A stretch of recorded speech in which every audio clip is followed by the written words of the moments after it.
Recording has started, okay? Okay. Let me go to the.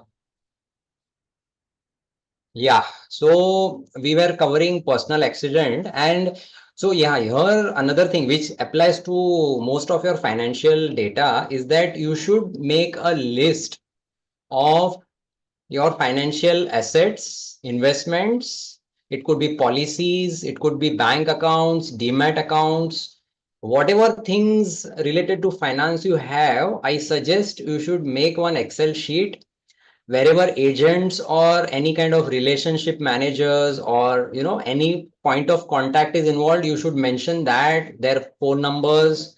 If it's a bank account, then which branch it is, handy for your family members to access. This should be very seriously done, because otherwise people will not know, and probably even passwords. Like nowadays a lot of things, like everything is done on the internet.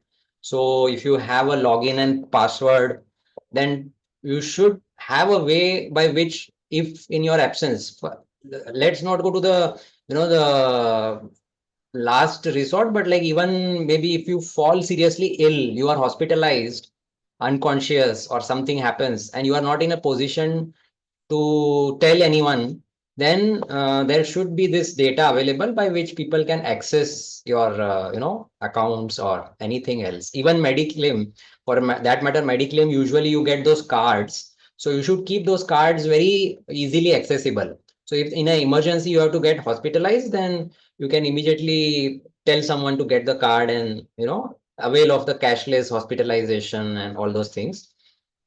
Another thing while choosing the company for taking mediclaim is also that what is the hospital network that they are having, what is their claim settlement ratio. These things are nowadays all, lot of it is available online.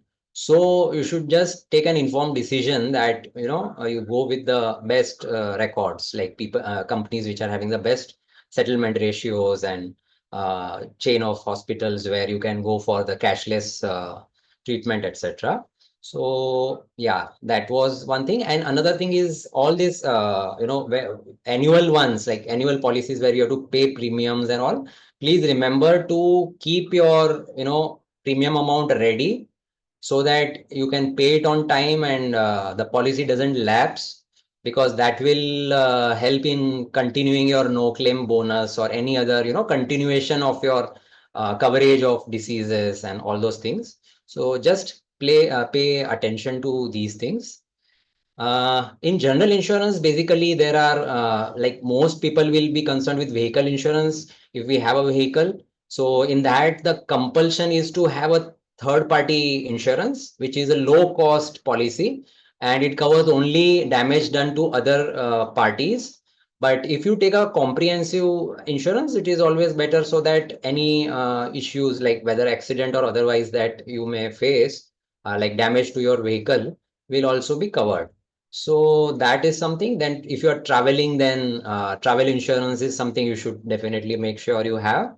And property insurance is like basically, to if you are having very valuable gadgets, or any other kind of maybe art or vintage stuff or antiques or whatever, like I mean something which is really of value, and then there is a fear of theft or damage in any case. So for that, you can consider, it's not a very, I would say, regular thing, but just for your knowledge in case you feel the need. So now let's move on to the next topic, which was like people had voted for, not, I mean, haven't yet built a corpus in the name of the children. So here I would urge that you should consider this, even though maybe they are not even earning. Maybe you will be thinking that there is clubbing of income provision. So what that means is that even if you have a minor child who is like, if you are creating income in their account, ultimately, as long as they are minor, their income is clubbed with their parent. So one would think that, then there is, what's the point? But still there are many benefits. So first, to start that, you would need a PAN card. Now, PAN card, there is no age restriction. So I think in between it had come like a 5-year baby had also been allotted PAN card recently, or I don't remember, somewhere I had read. But in any case, once like you feel that you can start creating a file for your child, you should take a PAN card. And once you have that, you can open a bank account for them. You can open a demat account where you will be the custodian. So it is assumed that the decisions are taken by you, but it is in their names. Even bank accounts, like they will be showing them as minors, and then there will be a guardian. So, but these things will be helpful if you want to make any transactions and build their file. Even if they have to own any assets, like maybe property or some other such, non-movable, non-movable, whatever. So for that also you can use this PAN card and start building their income tax file. Now, another thing is when during say their birthdays or any special occasions, if they are receiving any gifts, especially in terms of cash or shares, maybe some family member wants to gift them. So these things can be then, well, if you have a bank and demat account in their name, then it can immediately be transferred to those accounts, and you can, officially start showing that this is the income for them. In this, the as far as the taxability part is concerned, what you can look for later on, as there is some significant amount that is built up in their bank account, is that you can go for a PPF account in their name. Now, PPF account is like the safest means of investing in our country, at least you can say, where there is exemption when you deposit money in that. There is exemption on the interest which is earned, and there is exemption on the final withdrawal of amount. So there is no tax at any stage, which is a very ideal scenario. And it is a sovereign investment. So the risk is also like it is a national level, like government will honor it. So you don't have to worry about that as well. And the only aspect is that it has a 15-year maturity to start with, and then you can increase in 5-year periods. So if you start early, by the time they cross their majority, they would probably reach the maturity of the PPF account. So once you cross, I think 7 or 10 years or something, you can start withdrawing also in case there is any urgency or emergency. So this will be helpful. If you start early, then you will be at a stage where if required, you can withdraw money. But ideally, you should continue to keep investing. Every year, there is a 1.5 lakh cap on investing in PPF. So you should make utilization of that entire amount and keep building their PPF. So as far as the debt part of your investment is concerned, PPF should be considered in that, and plus the interest rate is better than the banks usually, like so far at least. So that is, and another thing is instruments like PPF, or suppose you have bought any equities in their file.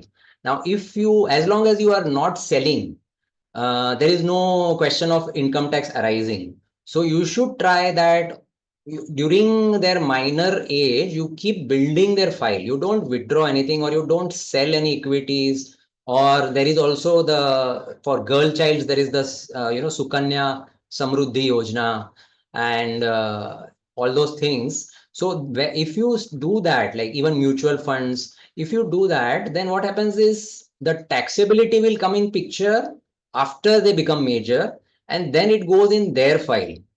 So you should consider this, very seriously, that you should look at ways by which you can build the file. And also when you have a bank account, you have a demat account, you can involve them gradually. So this is a good primer for them to get used to finances and financial instruments and decision making. Maybe you can take them, like, although nowadays everything bank account is all operated online, but maybe once in a while you can take them to a bank just to become familiar. And even online, you can show them that, this is how, this is your bank account. This is your amount of money, and now, like, maybe we have done this FD in your name, or you have a demat account, we are buying some shares. So it's a very easy way by which you can probably introduce them to finance as well. So that is one thing. There are some books as well, which can be used for educating them about finance. So these are the things which, and plus, when you suppose you are giving them some kind of pocket money or anything like that, then you can encourage them to deposit it in the bank, show them the concept of earning interest, and so these things could be done. So they will also become disciplined, and from the beginning, and get some lessons in finance. So I would say that if possible, do consider starting off with separate accounts and tax files for your children. Filing of tax returns is not required till they cross the taxable bracket. So that is still not necessary. Suppose you have significant corpus in their file, then you can file a return just for the record, so that it is easy. There are no issues later on that suddenly they will say, how did you build up this? So as a prudent way, some CAs and all, they advise that you keep filing returns, even if there is no tax, but you will be creating a record in the department. So that is up to you. But do consider at this, this as a practice. Now, okay, the next point that people had talked about was the retirement planning. So as I was saying, that from the first stage, like tracking expenses and starting saving, you should have a picture that, okay, this is my annual income, out of which these are my expenses, these are maybe my debt or other commitments, like maybe I'm having a loan and I'm paying that off and all those. If you are having a loan, then of course your first priority should be to clear the debt, unless it is a very low interest, like a home loan or something, where you feel that you can put your money to better use rather than trying to repay or prepay that, then that's a call you can take. But otherwise, if it's expensive, like credit card or any other personal, like basically, all those kind of loans, like personal loans which are taken, then you should get rid of that. And then you decided, okay, this is my saving amount. Now, out of that, how much should you allocate to retirement? Now, for that, there is this concept which some people follow, which is called FIRE, which is financial independence and retiring early. So a lot of people nowadays are talking about retiring at 45 or 40 also. And for that, they have been discussing like what is the amount of corpus one should have.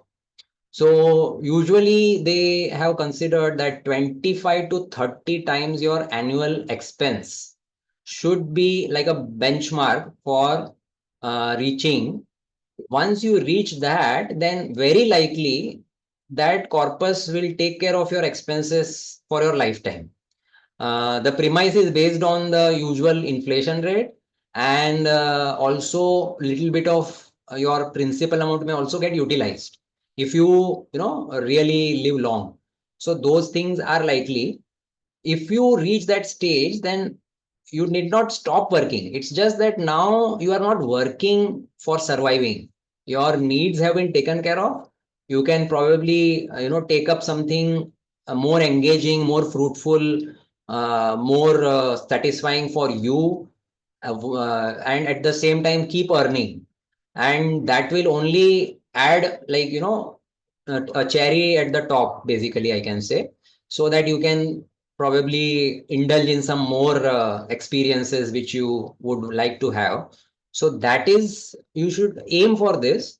And to when you aim for this, again, if you look at those calculators, they will give you an idea. If you put in that this is my current age, this is my saving amount, and this is the kind of increment I'm expecting going ahead, or this is the age at which I want to retire, then it will tell you the amount which monthly you should be putting towards building this corpus. So that is something which you can then allot for your retirement from the saving amount and keep building it. And the sooner you start this, like the moment you start earning, I would say you should think about this, because at later stages, there will be less burden on you. There are many examples. If you look at calculations online, they will show you that if you start at 25, then even with small amounts, you will reach a huge corpus. And same thing, if you start at 40s, then you will need greater amount. So that is the only reason. But now most of us are in anyways our 40s. So you have to make the most of whatever existing corpuses we have, any kind of inheritance which we may be expecting, or whatever, like, any other lump sum amounts. And after deducting that, you can decide that what is the monthly saving I should be looking at. Another thing that starting early would be helpful is the compounding effect. And this is really the killer. Like, I would say, if one concept you have to understand in finance, it is compounding, because everywhere it makes a difference, whether you are going to invest it in debt instruments or you are going to be in the stock market. So the early you start, the better it is. Like, roughly whatever amount you have invested, say even single amount which you have invested, no, after 25 years, every year the interest amount will be the same as that principal amount. That's the kind of compounding power which you can enjoy. So that is again one reason why, whatever, at least right now, if you have not done anything yet, start it at the earliest. And another suggestion is that for whatever these things, I would say that take advantage of technology nowadays. Like, a lot of things are automated, a lot of facilities are available, whether through services or apps or whatever. To try to make things simple so that you will stick to it. Otherwise, if you have to go somewhere, you have to file a form and all those things, then you will feel lazy to do those things, or maybe you will skip a few times. So better take a bank account which is a very comprehensive account. Like, nowadays, good private banks have all the tools within a single login. You can buy mutual funds, you can buy gold bonds, you can buy, you can even have a 3-in-1 trading account. So through that itself, you can buy stocks or ETFs or whatever. So try and go for something like that. Even PPF, a lot of things are you can invest directly. So try and go for that kind of an account and try and automate or make things very simple. Uh, Besides that, you can look at the tax treatment. So as I was telling you, PPF is an instrument which is called EEE, which is like exempt at investment, exempt at interest, and exempt at maturity. So there is no tax. So in case of provident funds or pension plans, usually there is a certain amount which you can avail without paying tax, but rest of the amount will be taxable. Even any pension which you receive, again, it is treated like an income. So those things you should work at, so that the maturity of any investments which you are making should not all happen in 1 year. You should try to ladder it, so that, like, at different years you will get different corpuses coming in, so that at least your tax can be minimized. So do pay attention to those things, that you don't end up with a huge amount maturing in the single financial year, and then having to pay tax for it. Then you can look at these NPS or EPF, etc. as well. And there are even private pension plans which are available. So these are options which you can look at depending on your employment and whether you are running your own business and all those things. So yeah, this is about. Okay, I think then a little bit I will talk on the equities part. So there are, I mean, I think one question I posted was like, people just go by the tips given by their friends, or, maybe they watch it in the groups that someone is saying, buy this, buy that. Now, I feel that that is a very haphazard way of trying to, I mean, if you're trying to build wealth, then mainly you have to educate yourself. But not everyone will be so savvy in finance, like, especially if you don't have any background.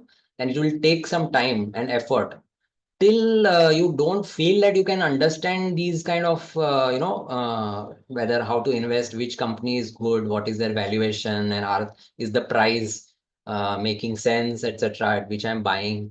So all those things, if you feel that I'm not capable of doing, then it is better that you go for mutual funds or index funds or ETFs. ETFs are basically exchange traded funds, which are very similar to index funds, but their working is quite different. And in certain situations, they will be better or cheaper. In certain cases, index funds will be cheaper. If you don't have a trading account at all, then index fund will be the only alternative, because you can buy mutual funds and index funds are part of mutual funds only. You can buy them even through a normal bank account. Whereas if you want to go in for ETFs, then you will have to open a demat account. So keep it simple. If you don't envision going into the equity markets directly, then just go for index and active mutual funds. Then look at diversifying your portfolio. Now, this is something which is very important, that you should look at categories of investment within mutual funds also. So usually there is this category that some large caps stocks are, they are supposed to be the top blue chip companies in the country, and which are supposed to be very steady in their growth, and in terms of governance and everything, they are pretty reliable. So if you want safety, relative safety, then large caps are better. But then at the same time, they will not be that good in terms of their growth, because they are already at a sizable level. So then people look at mid caps, which are companies which are in the stages of growth, and eventually some of them will become large caps. So it is somewhere in between. So there again, you will have 100 of companies which are, in the mid caps space. And then small caps are really small companies which are still, maybe they are in a very promising area of work, but you don't know out of all these small caps, which ones are going to make it, which ones are going to really succeed, and which one may just close down or default. So that's a risky bet. So that's why probably you can keep a small portion in that, which can take advantage of the humongous growth which can happen. Like, most of the multi-baggers, as they are called, multi-baggers means like whatever you put in, you will get 5x, 10x, 20, 30x, whatever. Those will usually come from small caps. The large cap will give stability to your portfolio, where you will not have a large loss or drawdown. And mid caps will be like a mix, like like a balance of the two things. So these things, like, you can have maybe out of the whole amount that you are investing, maybe 50% you put in large cap, 30 in mid cap, 20 in small cap. You can take your call depending on what is your risk taking capacity. So this is something you can look at. Then there are some very fancy products where there are sectorial funds. Well, someone will only concentrate on infrastructure, or maybe financial services, or maybe technology, or oil and natural gas, or whatever, power, and so many such things, AI and whatever. So those things, they come as per the flavor of the season. So sometimes, when there is a boom, then it will do really well, but then there will be a lot of stagnancy afterwards. So these things you should take on at a later stage. It is better to stick with simplified stuff. So maybe you can look at these three things, and then overall your asset allocation, you can put something in gold. For that, there are again funds also which are available, gold funds. So you can look at something like that. There are real estate funds as well, REITs. These are alternatives to have buying a property or real estate in your own name, where they will be having a portfolio of properties, and then whatever returns they generate is distributed among the owners of the units. So these things can be looked at. You can do SIPs, which is nowadays, you will see all those ads about systematic investment plans, where every month a fixed amount goes from your bank. And you can use some lump sum amounts as well, which you can put in when you have extra money with you, and maybe when the market is kind of correcting, like, right now, for example, this year it has been generally in a very shaky kind of situation. So at such opportunities, you can put in more money so that you can take advantage of that. At the same time, I would say that don't go by the hype of whether it is mutual fund, whether it is generally equities. So many, people just talk about putting money in equities, that it is going to beat the inflation, it is going to give amazing returns and all those things. Now, finance is one field where everything will have an exception. So if you look at data, then you will always find some period in history where things have gone wrong for most asset classes. So even you will find equities have not performed for probably even 8 to 10 years. There are some countries where it has not done well even for 20 years. So this is where you have to ensure that you put in money with this thought in mind, that if somehow something goes wrong and I don't get the intended return, and it will not damage my lifestyle. So this is where it is necessary that you put money in, even whether it is debt, whether in the form of PPF, whether in the form of fixed deposits, whether in the form of debt funds, mutual funds.